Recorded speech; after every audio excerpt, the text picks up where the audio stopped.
Nosso Senhor. Hoje é dia de festa e culminou de finalizarmos o livro de Esther. Hoje, que é dia de festa, e a finalização do livro de Esther é também em festa. Então abra a palavra do Senhor em Esther. Nós trataremos hoje da última parte, Esther capítulo 9, verso 16, até o final do livro, que é no capítulo 10, versículo 3.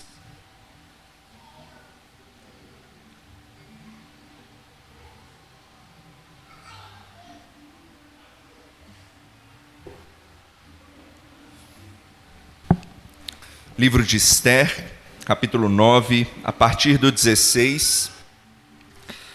Desculpa, a partir do 17, que o 16 nós já tratamos, a partir do 17 até o final do livro de Esther.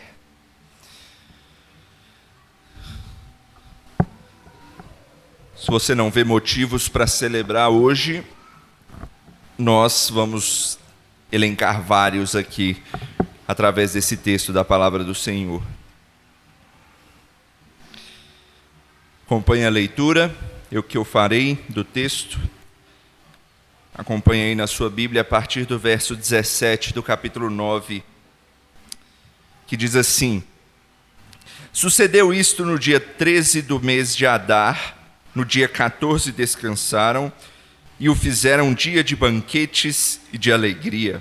Os judeus, porém, que se achavam em Susã, se ajuntaram nos dias 13 e 14 do mesmo, e descansaram no dia 15 e fizeram um dia de banquetes e de alegria. Também os judeus das vilas que habitavam nas aldeias abertas fizeram do dia 14 do mês de Adar dia de alegria e de banquetes e dia de festa, e de mandarem porções dos banquetes uns aos outros. Mordecai escreveu estas coisas e enviou cartas a todos os judeus que se achavam em todas as províncias do rei Assuero, aos de perto e aos de longe, ordenando-lhes que comemorassem o dia 14 do mês de Adar e o dia 15 do mesmo mês todos os anos, como os dias em que os judeus tiveram sossego dos seus inimigos, e o mês que se lhes mudou de tristeza em alegria e de luto em dia de festa, para que os fizessem dias de banquetes e de alegria, e de mandarem porções dos banquetes uns aos outros, e dádivas aos pobres. Assim, os judeus aceitaram como costume o que naquele tempo haviam feito pela primeira vez, segundo Mordecai lhes prescrevera. Porque Amã, filho de Amedata, o Agagita, inimigo de todos os judeus, tinha intentado destruir os judeus e tinha lançado o pur, isto é, sortes, para os assolar e destruir. Mas tendo Esther ido perante o rei, ordenou ele por cartas que o seu mau intento que assentara contra os judeus recaísse contra a própria cabeça dele, pelo que enforcaram a ele e a seus filhos. Por isso, aqueles dias chamaram Purim, do nome Pur. Daí, por causa de todas as palavras daquela carta e do que testemunharam e do que lhes havia sucedido, determinaram os judeus e tomaram sobre si, sobre a sua descendência e sobre todos os que se chegassem a eles, que não se deixaria de comemorar estes 2 dias, segundo o que se escrevera deles, e segundo o seu tempo marcado todos os anos, e que estes dias seriam lembrados e comemorados geração após geração, por todas as famílias, em todas as províncias e em todas as cidades, e que estes dias de Purim jamais caducariam entre os judeus, e que a memória deles jamais se extinguiria entre os seus descendentes. Então, a rainha Esther, filha de Abiail, e o judeu Mordecai escreveram com toda a autoridade, segunda vez, para confirmar a carta de Purim. Expediram cartas a todos os judeus, a 127 províncias do reino de Assuero, com palavras amigáveis e sinceras, para confirmar estes dias de Purim nos seus tempos determinados, como o judeu Mordecai e a rainha Esther lhes tinham estabelecido. e como eles mesmos já o tinham estabelecido sobre si e sobre a sua descendência, acerca do jejum e do seu lamento. E o mandado de Ester estabeleceu estas particularidades do Purim e se escreveu no livro. Depois disto, o rei Assuero impôs tributo sobre a terra e sobre as terras do mar. Quanto aos mais atos do seu poder e do seu valor e ao relatório completo da grandeza de Mordecai, a quem o rei exaltou, porventura não estão escritos no livro da história dos reis da Média e da Pérsia? Pois o judeu Mordecai foi o segundo depois do rei Assuero, e grande para com os judeus, estimado pela multidão de seus irmãos, tendo procurado o bem-estar do seu povo e trabalhado pela prosperidade de todo o povo da sua raça. Vamos orar? Senhor, obrigado, Pai, por chegarmos ao final de mais uma caminhada, de mais um livro que estudamos aqui nessa igreja. Louvamos ao Senhor pelo livro de Ester e pedimos que o Senhor nos instrua através desse último texto, esse texto que fala de motivos de celebração. E nós louvamos ao Senhor porque o Senhor nos dá esses motivos e nós nos alegramos em estar aqui para celebrar a salvação em Cristo Jesus. Nos instrua, nos ajude, é o que te pedimos, no nome de Jesus. Amém. Por que celebrar? Qual o motivo da gente se alegrar repetidamente, ano após ano, por diversos motivos? Às vezes pelas mesmas coisas, ano após ano, aniversários de nascimento, aniversários de casamento, Páscoa, Natal. Outros escolhem outras datas para si, até inventam datas simplesmente com o intuito de celebrar. Será que a gente se esquece que vivemos, por exemplo, em um mundo cheio de dificuldades, que o jornal anuncia coisas ruins todo santo dia e que nós não temos verdadeiramente um dia inteiro de paz? Será que somos insensíveis ou talvez despreocupados? Não, nada disso. Por quê? Porque a verdade é que as celebrações também têm a ver com isso. A gente celebra justamente porque, apesar da gente viver em um mundo difícil, a gente vive pela esperança de que um dia esse mundo será reerguido em glória. E as nossas pequenas celebrações de hoje em dia apontam para isso e nos lembram disso também. O texto de hoje vai mostrar o povo de Deus celebrando, o que é bastante propício para nós hoje aqui, no Natal, em que comemoramos o Natal, o advento, a vinda do Filho de Deus ao mundo para nos salvar.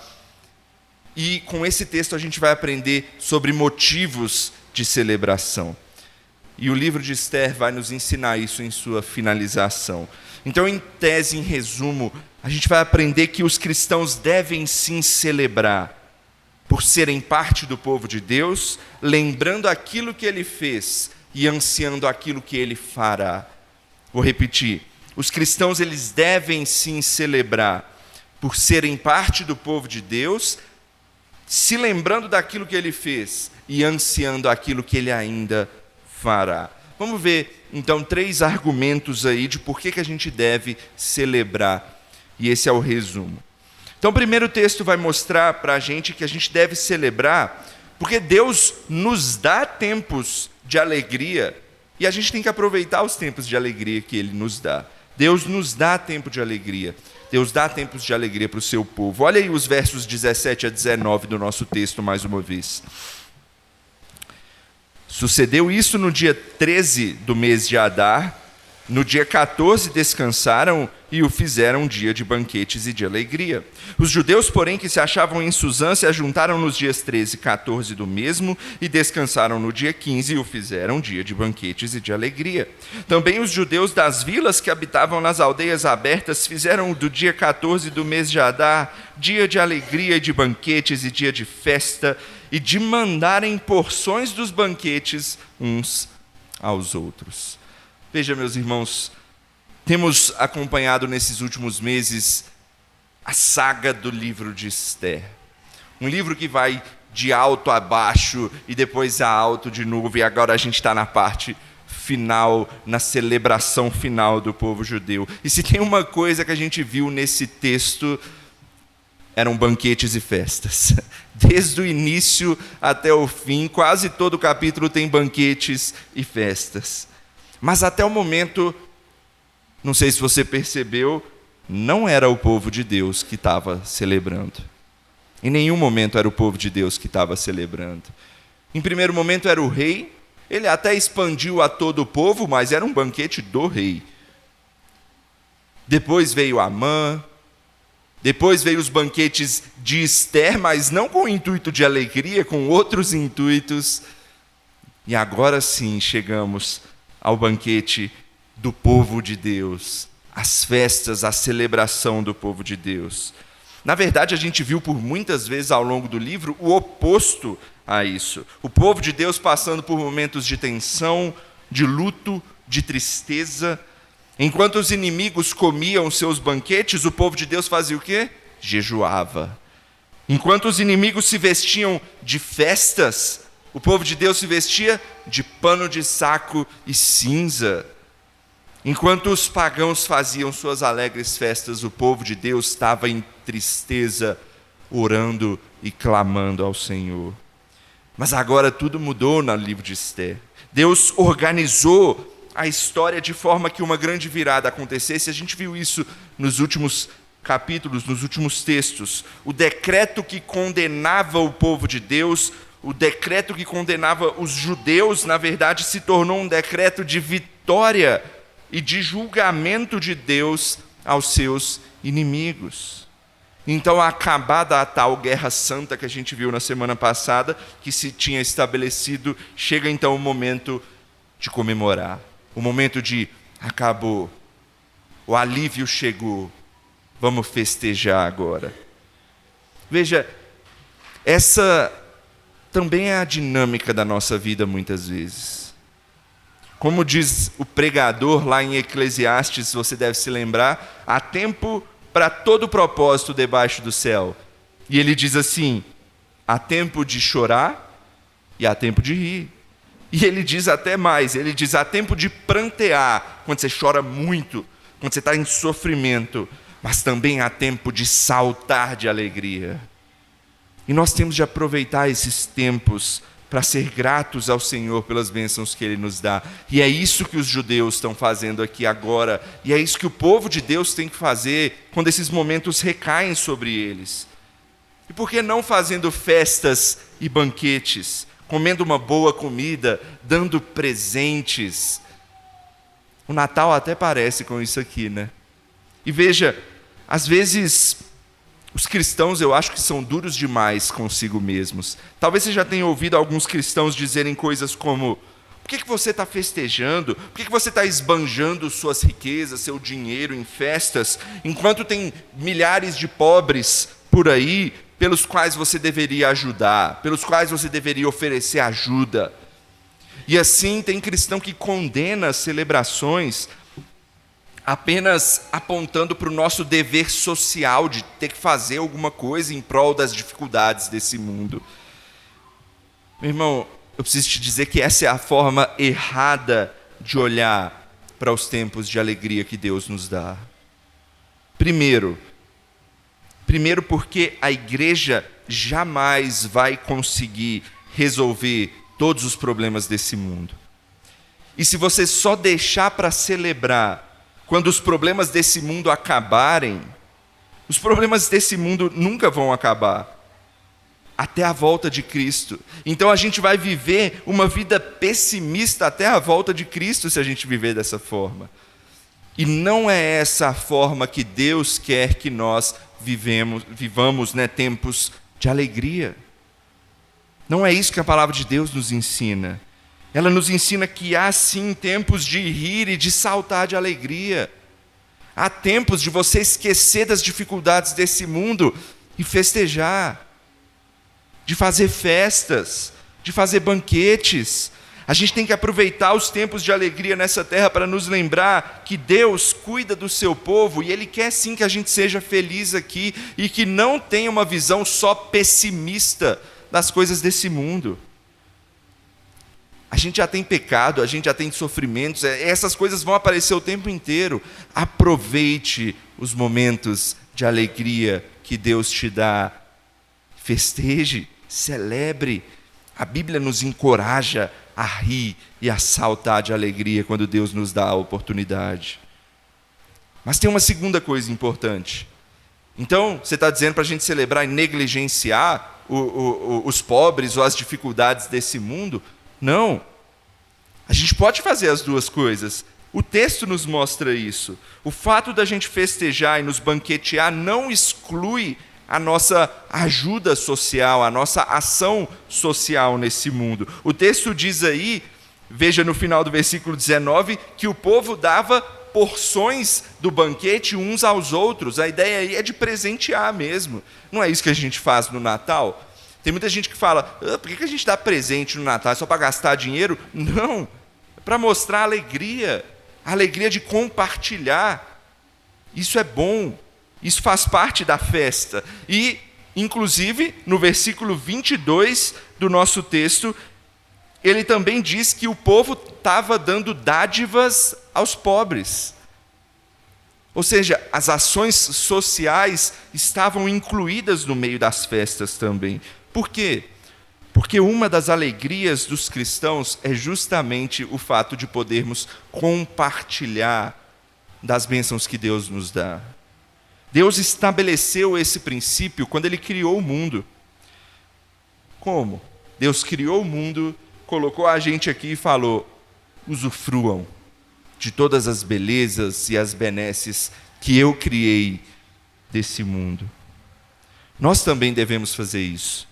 Celebrações não devem ser feitas com motivos de orgulho, de luxúria, sabe? Para se mostrar, para falar, olha o que eu tenho, olha o que eu sou. Não, essa é a forma pecaminosa de celebrar, não é assim que a gente celebra. A Bíblia nos ensina a celebrar com o nosso espírito cristão, de compartilhar as alegrias, de agradecer aquilo que Deus nos dá, de compartilhar as nossas gratidões também que temos ao sermos abençoados por Deus. Inclusive, tem muita gente que recrimina o Natal porque as pessoas lembram só das festividades e se esquecem do verdadeiro sentido. Mas veja, ao invés de você recriminar tudo o que engloba o que é feito no Natal por causa de se esquecer do verdadeiro motivo, por que a gente não une as duas coisas, né? Não se lembra do verdadeiro motivo, é óbvio, ele é o principal, de que o bebê Jesus veio ao mundo trazer salvação, mas por que a gente não usa isso também e aproveita as oportunidades das festividades para compartilhar o amor de Deus, compartilhar as bênçãos de Deus? A maior das bênçãos, na verdade, é Jesus ter vindo ao mundo. Por que a gente não aproveita os banquetes, as festas, as belas decorações, os presentes que chamam pessoas para divulgar esse amor que nos alcançou? Então, em primeiro lugar, a gente tem que aproveitar os momentos de alegria que Deus nos dá e celebrar, e festejar, e compartilhar as bênçãos que Deus dá ao seu povo. Porque é isso que Deus nos ensina em sua palavra. Mas não só isso. Um segundo motivo que o texto nos ensina, pelo qual a gente deve celebrar, é porque Deus ordena que celebremos, para que a gente se lembre daquilo que Ele fez e do que Ele é para nós. Então, em segundo lugar, Deus ordena que celebremos, para nos lembrarmos daquilo que Ele fez e aquilo que Ele é para nós. Olha o verso 20. Mordecai escreveu essas coisas e enviou cartas a todos os judeus que se achavam em todas as províncias do rei Assuero, aos de perto e aos de longe, 21, ordenando-lhes que comemorassem o dia 14 do mês de Adar e o dia 15 do mês do mesmo, todos os anos, como os dias em que os judeus tiveram o sossego dos seus inimigos, e o mês que se lhes mudou de tristeza em alegria e de luto em dia de festa. para que os fizessem dias de banquetes e de alegria, e de mandarem porções dos banquetes uns aos outros e dádivas aos pobres. Assim os judeus aceitaram como costume o que naquele tempo haviam feito pela primeira vez, segundo Mordecai lhes prescrevera. Veja, o texto diz aí que Mordecai enviou carta para tudo quanto é judeu em todo canto do reino, fazendo o que com esse dia? Ordenando que se tornasse um dia de celebração. Talvez você ache engraçado pensar sobre isso, né? Não, peraí. Ordenando que a gente celebre? Mas celebração não é uma coisa boa? Por que eu sou ordenado a celebrar? Por que tem uma ordem que manda que eu celebre, que manda que eu comemore alguma coisa? Essa é uma pergunta muito importante e se encaixa muito bem no nosso tempo também. Sabe por quê? Porque Deus também nos ordenou a celebrar, não com essa festa do Purim. Essa festa do Purim, que já eu explico, ela é dos judeus. E o tempo dos judeus passou, nós somos agora o Israel espiritual de Deus, o povo de Deus espalhado por toda a face da terra, feito de judeus e gentios que são fiéis em Cristo Jesus. Mas quando é que Deus nos ordena então que nós o celebremos? No Natal, na Páscoa, em aniversários ou qualquer coisa assim? Não, essas são celebrações extras que Deus nos proporciona também para que a gente se lembre e seja grato a Ele. Mas, na verdade, há um dia especial que Deus deu a ordem de celebrar. E ele é um dia por semana. Todo dia do Senhor. Todo domingo é dia de celebração para o povo de Deus. O dia do Senhor, o nosso domingo, é o nosso dia de celebração. A gente celebra as bênçãos de Deus, a vitória que Ele nos deu em Cristo Jesus, a comunhão com os nossos queridos irmãos, que Ele nos proporcionou para que a gente faça parte desse corpo, desse povo. Então, essa é a pergunta, uma pergunta muito importante e que precisa de uma boa resposta, e eu vou dar alguns motivos pelos quais Deus dá a ordem de que a gente o celebre, de que a gente festeje. Então, primeiro, Deus ordena que a gente celebre para que a gente se lembre daquilo que Ele fez. Veja, nós somos homens, nós somos seres humanos, nós não somos perfeitos. E nós temos o péssimo costume de nos esquecer das coisas. E aquilo que não se pratica continuamente tem grandes chances de você esquecer. Tem grandes chances de você deixar de lado. Então Deus ordena que a gente celebre essa história, celebre o seu nome, celebre os seus feitos rotineiramente, domingo após domingo. Veja, Mordecai no nosso texto, ele fez esse decreto também por esse motivo.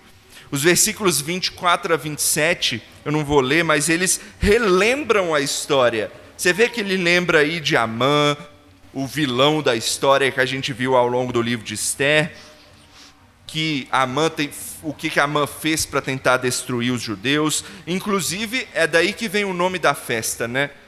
Purim. Por quê? Porque Amã, ele, para decidir o dia que os judeus seriam destruídos, ele jogou sortes. E Purim, ou Pur, significa sortes. Então Amã foi jogando sortes para ver que dia que os judeus vão ser destruídos. Para ele era uma brincadeira, era uma coisa assim.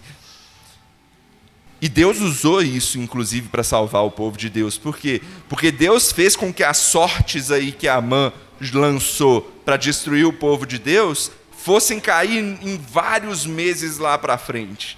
Ou seja, Deus deu um grande tempo para que os judeus pudessem trabalhar em prol da liberdade, da libertação aí desse decreto.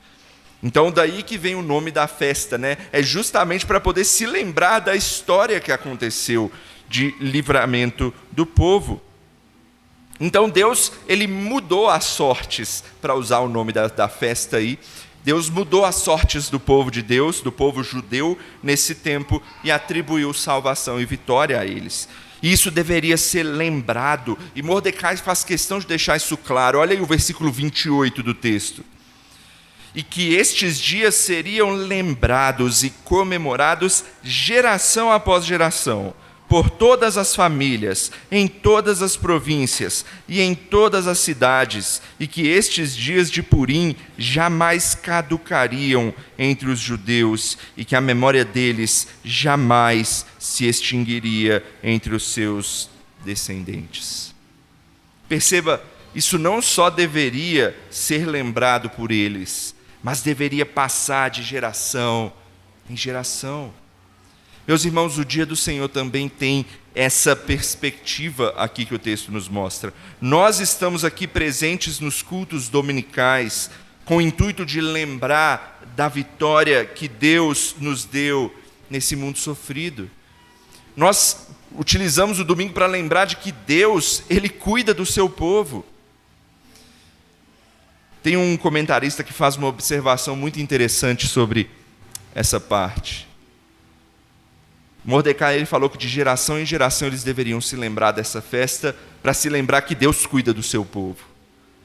Aí você vê na época de Jesus, como é que os discípulos estão quando Cristo vai à cruz e morre? Os discípulos se desesperam, acham que tudo acabou. Os discípulos se esqueceram do Purim, se esqueceram da festa, de que Deus cuida do seu povo. Eles esqueceram que Deus é o Deus da reviravolta.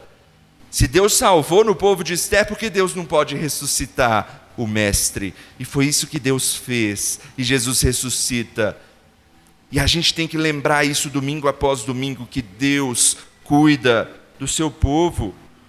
Deus, Ele é o amparo em dias difíceis. Nos lembrar de ser gratos, que as bênçãos vêm do Senhor, para ensinar os nossos filhos que temos um Deus e que Ele veio ao mundo trazer salvação. Domingo após domingo, meu irmão, lembre-se disso. A gente está aqui para se lembrar disso. A nossa celebração dominical serve para que a gente se lembre e jamais se esqueça disso. E o Natal é um plus, né? É uma adição fantástica a isso. É uma oportunidade ótima para que a gente se lembre de que Deus veio ao mundo habitar no meio do seu povo, humilde naquela manjedoura, e fez toda então a salvação na grande história da redenção. Essa história não pode ser esquecida, e celebramos o dia do Senhor para nos lembrarmos e nos alegrarmos com ela. Então esse é o primeiro motivo pelo qual Deus ordena que a gente celebre a Ele, para que a gente não se esqueça daquilo que Ele fez. Um segundo motivo da ordem de celebrar é para que tenhamos alívio em meio às dificuldades desse mundo. Às vezes a gente está passando por momentos difíceis, sofrendo com coisas que nos atormentam, e isso muitas vezes nos consome, nos deixa para baixo, faz com que a gente não queira nem sair da cama. Mas, meu irmão, Deus ordena que você venha celebrar.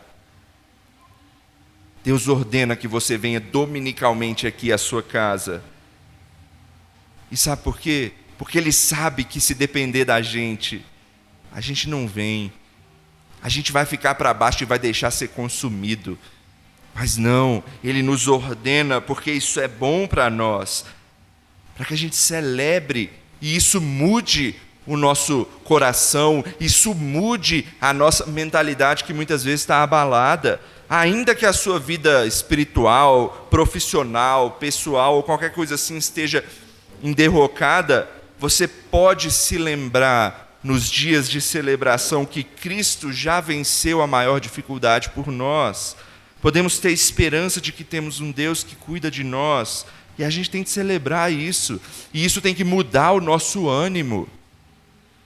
Eu não estou dizendo que se você vir aqui à igreja, celebrar no dia do Senhor, cultuar o Senhor, as coisas da sua vida vão ser consertadas. Não, não é uma mágica assim. Deus pode fazer isso, mas em tese não é isso que vai acontecer, porque a celebração do dia do Senhor, o culto não vai transformar as coisas que você faz externas na sua vida, mas elas são alívios. Tem um teólogo que ele diz assim: rituais ou celebrações não são soluções. Eles não consertam as coisas. Eles são como vivemos com aquilo que não podemos consertar, mas são canais para encarar a nossa finitude, a nossa pequenez, mas são uma forma que tentamos navegar nesse mundo cheio de lágrimas enquanto isso. Vou dar um exemplo: a ceia do Senhor. A ceia do Senhor é um momento precioso que nos faz lembrar disso.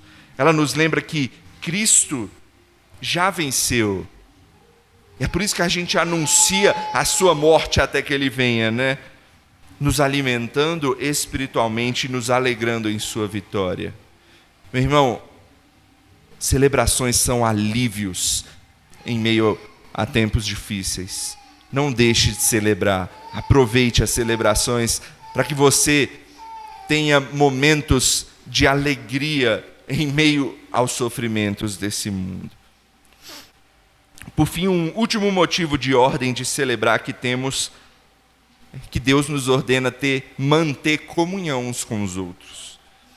Olha que interessante, o autor do livro de Esther, vários momentos do livro você deve ter percebido que ele repete o tamanho do reino. Era um reino gigante. E ele fala, eram 127 províncias, da Índia até a Etiópia, e tinha que enviar gente a cavalo, a carro, não sei o quê, para alcançar o reino inteiro. E Mordecai faz questão de escrever o decreto de celebração para todos, porque todo judeu deveria celebrar. Até a mais distante das províncias com presença judaica estava incluída, porque todo o povo de Deus deveria participar. Aí tem um comentarista que ele explica isso, ele diz: a ameaça que pretendia aniquilar os judeus tornou-se uma ocasião para unir a raça.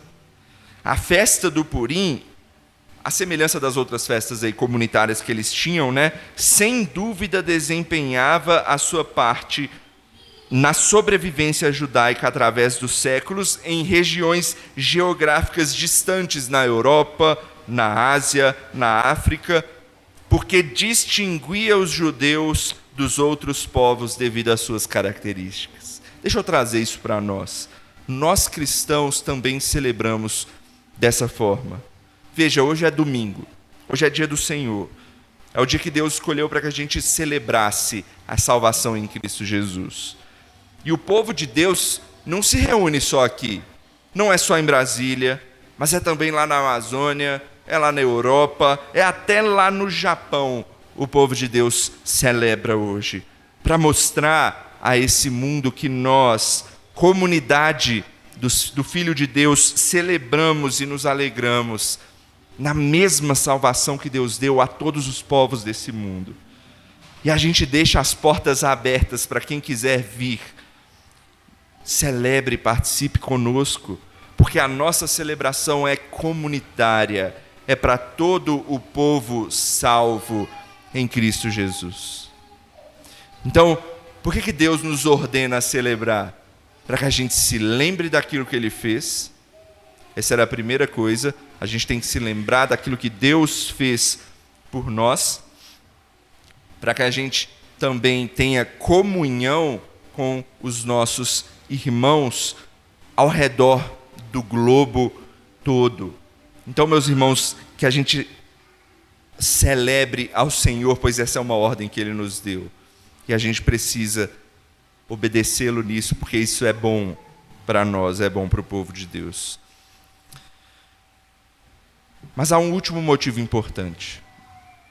Nós celebramos porque as celebrações são pequenos descansos desse mundo que apontam para aquilo que Deus fará. As celebrações são pequenos descansos desse mundo que apontam para aquilo que Deus ainda fará. Eu acho esse final do livro de Esther interessante. Olha aí o capítulo 10, os 3 versos do capítulo 10. Depois disto, o rei Assuero impôs tributo sobre a terra e sobre as terras do mar.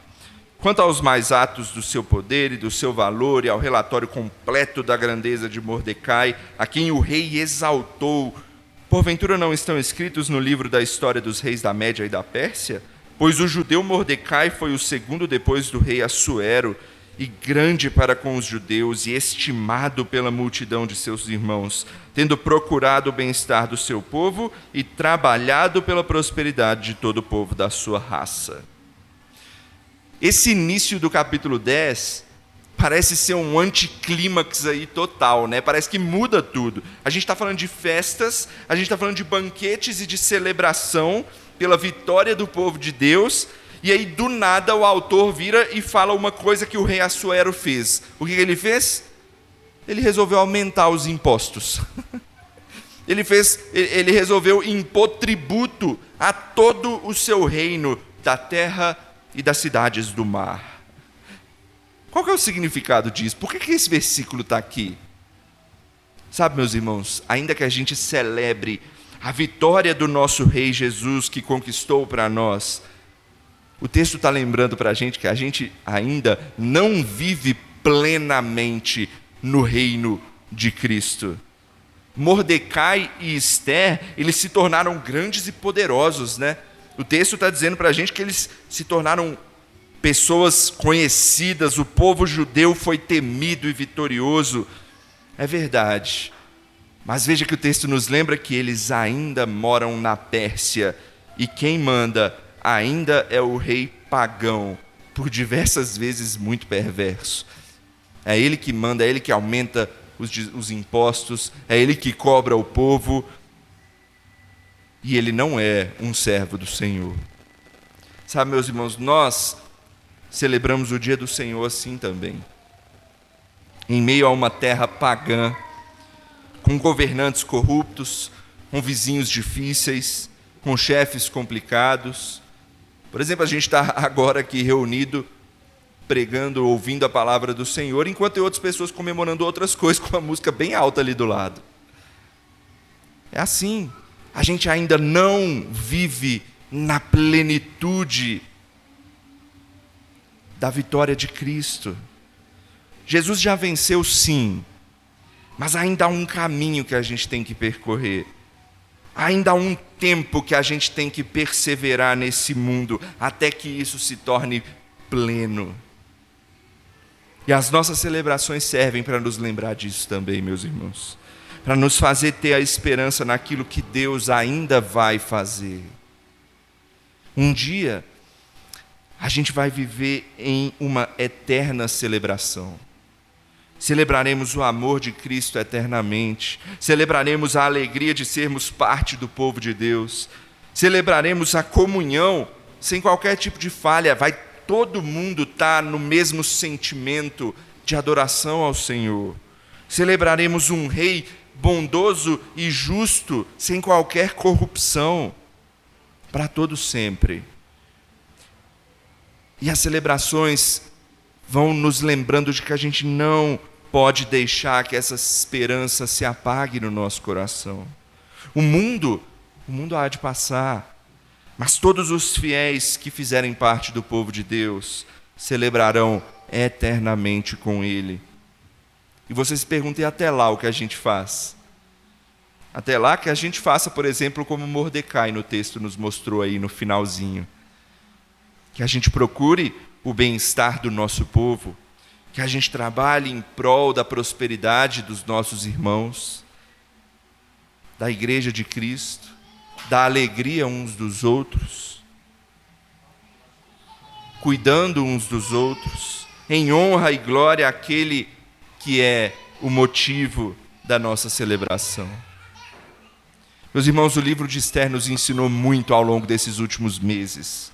Nos ensinou sobre a soberania de Deus, mesmo em um mundo onde quem manda é um rei mau, onde um inimigo declarado do povo de Deus tem poder para decretar atrocidades, em um mundo onde parece que Deus não age e está até calado, porque no livro de Esther não há menção a Deus em nenhum momento.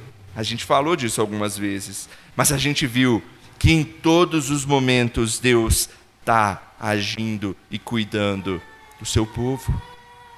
A gente também aprendeu no livro de Esther que Deus usa seu povo, ainda que seu povo seja falho e inexperiente, como Esther e Mordecai lá no início, errados, tomando decisões erradas, mas Deus ainda assim os conduz, proporcionando a eles amadurecimento, dirigindo os passos e cuidando para que a sua vontade, que é boa, perfeita e agradável a nós, seja alcançada no final. Meu irmão, ainda que você erre, ainda que você seja inexperiente, tal como Esther e Mordecai no início, Deus está conduzindo você. Deus conduz o seu povo. Mas acima de tudo, a gente aprende no livro de Esther que mesmo em meio às dificuldades, a gente pode celebrar a vitória prometida, o descanso prometido pelo Senhor a nós, aguardando o dia que nós celebraremos eternamente com Ele. Pois o decreto que condenava o povo de Deus, ou que condena a humanidade, foi rasgado. O preço de sangue foi pago em nosso lugar. A Bíblia nos ensina que o Filho de Deus veio ao mundo, santo e humilde em uma manjedoura. Mas aquele bebê veio para pagar os nossos pecados e nos salvar, e nos reconciliar com o Rei dos Reis. A gente está aqui para celebrar isso. E o Natal nos lembra isso. É um ótimo momento para a gente celebrar essa vitória. Mas faça isso não só no Natal, mas viva essa celebração, domingo após domingo, em meio ao povo de Deus. E você pode ter certeza e a esperança de que a gente celebrou ontem, a gente está celebrando hoje, e que a gente vai celebrar eternamente o Rei Jesus. Vamos orar? Senhor, obrigado, Pai, por esse fantástico livro de Esther. Essa história que nos prende do início ao fim, que mostra dificuldades, que mostra um povo em meio a um lugar difícil, assim como a gente se espelha aqui nesse povo, e às vezes acontecem dificuldades que a gente não sabe para onde ir, mas a gente vê que o Senhor é o Deus das reviravoltas, e o Senhor sempre faz com que a sua vontade prevaleça. Foi assim que o Senhor mostrou na história da redenção também, enviando o seu próprio Filho para nos salvar. E Ele veio, morreu pelos nossos pecados, mas Ele ressuscitou. E hoje nós podemos lembrar isso, ó Deus, que o Senhor enviou o seu Filho, aquele pequeno bebê, se fazendo homem, se despindo da sua glória, tal como muitas vezes os judeus fizeram nesse livro, se vestindo de pano de saco e cinza. Deus, em Cristo Jesus, fez isso ao descer da sua glória e vir habitar no meio de nós, das suas próprias criaturas. Mas Ele veio para vencer e alcançar essa vitória para o seu povo. E nós temos esse grande motivo para celebrar. Ó Deus, que essa alegria sempre pare em nosso coração. E que nós jamais deixemos de celebrar aquilo que o Senhor fez por nós. Que sejamos um povo alegre, um povo que festeja sim, não negligenciando as dificuldades desse mundo. Que a gente ajude quando possa, mas que a gente aproveite as oportunidades para celebrar. E hoje é o dia que a gente aproveita para isso, para celebrar, para louvar ao Senhor pela vitória que nós temos em Cristo Jesus. E é no nome dele que oramos. Amém.